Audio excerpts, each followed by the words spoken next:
The notion that the mainstream media is attempting to mind control people to become Satanists is a conspiracy theory that has garnered significant attention in recent years.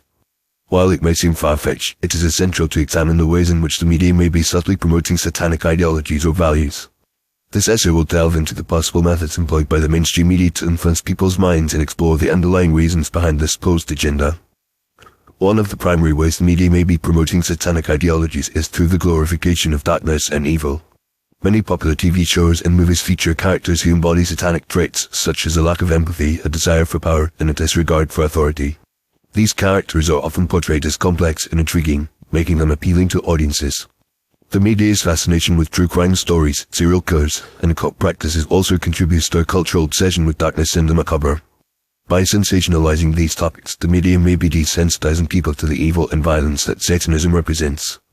Another method the media uses to promote satanic values is by normalizing and glamorizing occult practices.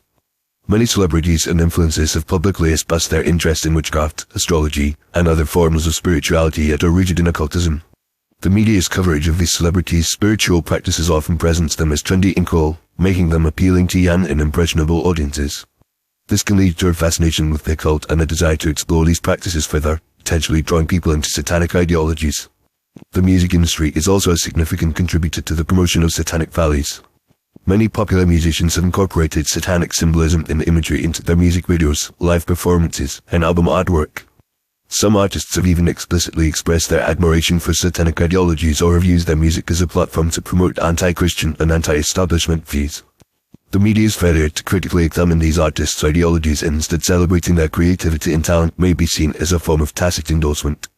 Furthermore, the media's emphasis on individualism and self-empowerment can also be seen as a subtle promotion of satanic values. Satanism is often associated with the idea of self-worship and the rejection of external authority. The media's encouragement of people to prioritize their own interests and desires above all else can be seen as a reflection of the satanic ideology. The constant barrage of advertisements and consumerist messages that promote selfishness and materialism can also be viewed as a form of mind control, distracting people from spiritual and moral values and instead focusing them on their own desires and ambitions. In addition, the media's erosion of traditional values and morality can also be seen as a factor in the promotion of satanic ideologies.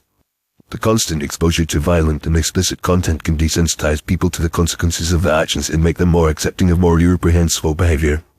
The media's portrayal of traditional values such as marriage, family, and faith as outdated and restrictive can also contribute to a sense of disillusionment and disenchantment with mainstream culture, making people more susceptible to alternative and extremist ideologies.